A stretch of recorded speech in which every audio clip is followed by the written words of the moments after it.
नमस्कार, फाइटर समाचार में आपका स्वागत है। पेश आज 23 जून सुबह 6 बजे राजस्थान की खास खबरें।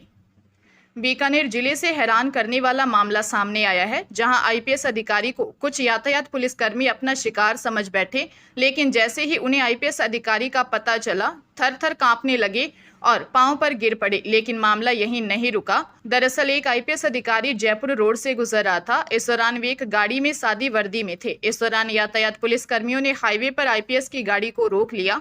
पुलिसकर्मियों ने पहले यातायात नियमों का उल्लंघन करने का हवाला देते हुए चालान का डर दिखाया। इसके बाद गाड़ी छोड़ने के बदले रिश्वत मांगी। जब अधिकारी ने अपना परिचय दिया तो पुलिसकर्मियों के पैरों तले जमीन खिसक गई।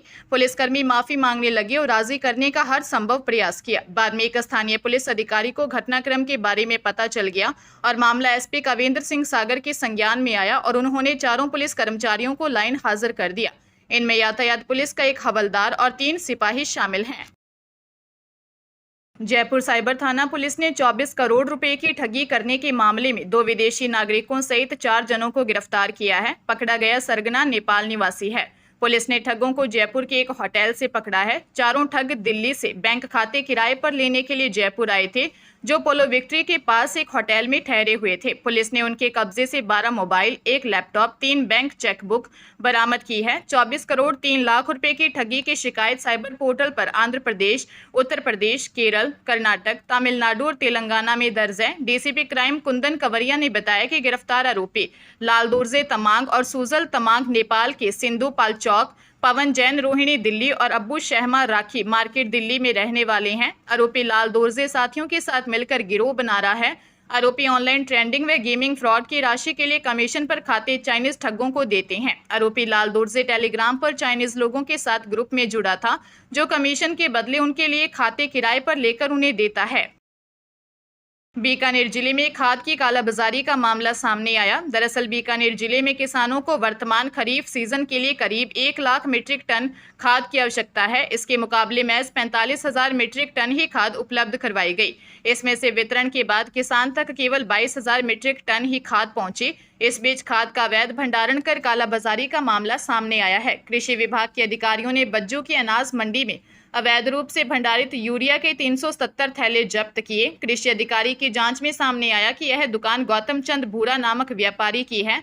व्यापारी को मौके पर बुलाकर खाद को जब्त करने की कार्रवाई की गई। किसानों ने बताया कि मौजूदा समय में जिले में खाद की कमी से किसान जूझ रहे हैं। ऐसे में खाद की कालाबाजारी करने वाले व्यापारी किसानों की जेब पर डाका डाल रहे हैं। दूसरी तरफ नकली खाद माफिया भी ऐसे मौकों का फायदा उठाते हैं। नागौर जिले में पर्वतसर से होकर गुजरने वाले मेगा हाईवे पर सड़क हादसा हो गया। हादसे में 3 लोगों की मौत और 3 अन्य लोग घायल बताए जा रहे हैं। बता दें कि यह हादसा बस और 2 कारों की आपस में टक्कर से हुआ है। घायलों को प्राथमिक उपचार के बाद अजमेर रेफर किया गया। वहीं सूचना पर पहुंची पुलिस तीनों मृतकों की शिनाख्त में जुटी है। बताया जा रहा है कि ओवरटेक करते समय कार बस से टकरा गई। पुलिस ने क्षतिग्रस्त वाहनों को हटाकर हाईवे को सुचारू करवाया। पुलिस हादसे की जाँच कर रही है। अहमदाबाद में एयर इंडिया विमान हादसे के बाद अब एक और जहां लोग विमान यात्रा करने से कतरा रहे हैं, तो वहीं कई विमानों के संचालन में भी गड़बड़ी की शिकायतें इन दिनों सामने आई हैं। अब इस मामले को लेकर पूर्व मुख्यमंत्री अशोक गहलोत ने सिविल एविएशन में रिक्त पदों को लेकर सवाल खड़े किए हैं।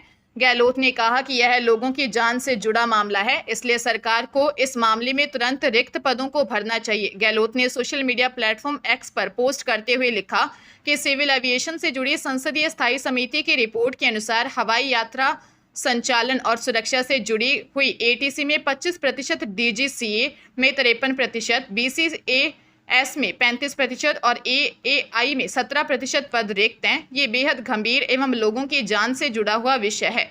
इस पर केंद्र सरकार को अविलंब जरूरी कदम उठाने चाहिए। राजस्थान में anti gangster task force police मुख्यालय की टीम ने गैंगस्टरों और संगठित अपराधों के खिलाफ छेड़े गए अपने विशेष अभियान में एक और सफलता हासिल की है। अतिरिक्त महानिदेशक पुलिस अपराध एवं एजीटीएफ दिनेश एमएन ने कड़े निर्देशों और सटीक रणनीति के तहत एजीटीएफ ने गैंगस्टर 43 वर्षीय प्रवीण सिंह जोड़ी उर्फ प्रवीण कमांडो को चूरू बाईपास पर धर दबोचा। प्रवीण गैंगस्टर लॉरेंस और आनंदपाल का गुर्गा रह चुका है। एडीजी दिनेश एमएन ने बताया कि पुलिस के लिए सिरदर्द बना यह अपराधी 25,000 रुपये का इनामी और कई संगीन मामलों में वंचित था, जिसमें हाल ही में चूरू के एक होटल में जान से मारने की नीयत से की गई फायरिंग का मामला भी शामिल है। बदमाश को चूरू जिले की कोतवाली थाना पुलिस को सौंप दिया गया है, जिससे पुलिस की टीम गहनता से पूछताछ कर रही है। यह सफल ऑपरेशन उप महानिरीक्षक पुलिस अपराध योगेश यादव और एएसपी सिद्धांत शर्मा के सुपरविजन में किया गया है। भीलवाड़ा जिले में सड़क हादसे में 2 युवकों की मौके पर ही मौत हो गई। बदनौर थाना पुलिस के अनुसार दोनों युवक होटल बंद कर घर लौट रहे थे, जो कि महज आधा किलोमीटर दूर था, लेकिन घर के बाहर ही मौत उनका इंतजार कर रही थी। एएसआई इंदर सिंह ने बताया कि राजसमंद भीलवाड़ा हाईवे 148 डी पर होटल संचालित करने वाले 25 वर्षीय कमलेश गुर्जर निवासी परा बदनौर और 27 वर्षीय मदन अहीर निवासी सकतपुरिया भीलवाड़ा होटल से निकलकर पैदल अपने घर की ओर लौटे। दोनों का घर पास के ही भीलवाड़ा बयावर नेशनल हाईवे 158 पर स्थित है। दोनों युवक अपने घर के बाहर खड़े बातचीत कर रहे थे, तभी बदनौर की ओर से आ रही एक तेज रफ्तार स्विफ्ट कार ने दोनों को जोरदार टक्कर मार दी। हादसे में दोनों की मौके पर ही मौत हो गई। स्विफ्ट कार चालक मौके से फरार हो गया। पुलिस कार चालक की तलाश कर रही है। हरियाणा की बीजेपी सरकार खाटू श्याम और सालासर धाम जाने वाले भक्तों के लिए जल्द ही हेलीकॉप्टर सेवा शुरू करने जा रही है। हिसार एयरपोर्ट और गुरुग्राम से यह सेवा शुरू होगी। हालांकि अभी सरकार की ओर से इसकी तारीख की घोषणा नहीं की गई है, मगर जल्द ही सरकार इस सेवा को शुरू कर सकती है। बता दें कि सरकार हिसार से अयोध्या धाम के लिए हवाई सेवा पहले ही शुरू कर चुकी है। प्रधानमंत्री नरेंद्र मोदी ने 14 अप्रैल को इस सेवा की शुरुआत की थी। अयोध्या जाने वाले यात्रियों की तादाद को देखते हुए सरकार अब खाटू श्याम और सालासर के लिए सेवा करने की पूरी प्लानिंग तैयार कर चुकी है। हिसार से खाटू श्याम और सालासर धाम जाने वाले भक्तों के लिए भी यात्रा और भी आसान होने जा रही है। इस सेवा के शुरू होने से भक्त एक ही दिन में दर्शन करके लौट सकेंगे। बाड़मेर जिले में रात में घर में घुसे व्यक्ति को पकड़कर हत्या करने के मामले में रामसर पुलिस ने 2 आरोपियों को गिरफ्तार किया है। फिलहाल पुलिस आरोपियों से घटना में शामिल अन्य आरोपियों को लेकर पूछताछ कर रही है। मामला बुधवार रात का है। 6 बेटे बेटियों का पिता एक विधवा महिला से मिलने के लिए रात में उसके घर चला गया। महिला के 2 भतीजों को यह नागवार गुजरा। उन्होंने व्यक्ति को दबोच लिया और महिला के घर के सामने ही उसकी हत्या कर दी। घटना फुजानियों की ढाणी गांव में हुई। मामले में महिला के दोनों भतीजों के खिलाफ नामजद रिपोर्ट दी गई है।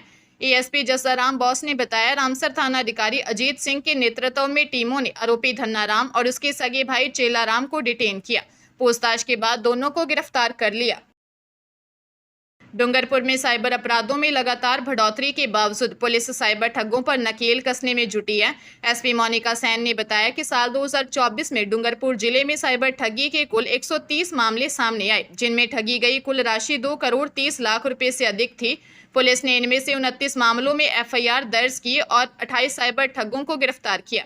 इन गिरफ्तारियों के परिणाम स्वरूप पुलिस ने पीड़ितों से लूटी गई 42 लाख रुपए की राशि सफलतापूर्वक बरामद कर उन्हें वापस दिलवाई। वहीं दूसरे केस में जांच चल रही है। साल 2025 में डूंगरपुर जिले में अब तक साइबर ठगी के 68 मामले दर्ज किए गए हैं, जिनमें 52 लाख रुपए की धोखाधड़ी हुई है। पुलिस ने 8 मामलों में एफआईआर दर्ज की और 52 अपराधियों को गिरफ्तार किया। इन कार्रवाइयों से 31 लाख रुपए की राशि की वसूली कर पीड़ितों को लौटाई है। राजधानी जयपुर के 5 सितारा होटल में कपल के वायरल वीडियो का मामला अभी शांत भी नहीं हुआ था कि अब एक और सनसनीखेज खुलासा सामने आया है। इस बार मामला और भी गंभीर है, जहां एक महिला ने आरोप लगाया है कि आरोपी युवक ने उसका बाथरूम में स्नान करते समय गुप्त वीडियो बनाया और फिर उसी वीडियो को दिखाकर होटल और कार में संबंध बनाए। इस मामले में जयपुर जिले के बसी थाना क्षेत्र का है। यहां गांव की रहने वाली 29 साल की महिला ने रिपोर्ट दी कि आरोपी युवक बबलू ने पहले गुप्त रूप से उसका वीडियो बना लिया और कुछ दिन बाद वही वीडियो दिखाकर उसे ब्लैकमेल करने लगा। यह वीडियो घर में छुपकर नहाने के दौरान बनाया गया। आरोपी ने धमकाते हुए न सिर्फ एक होटल में बल्कि अपनी कार में भी जबरन संबंध बनाए। पुलिस ने मामला दर्ज कर आरोपी बबलू की तलाश शुरू कर दी है।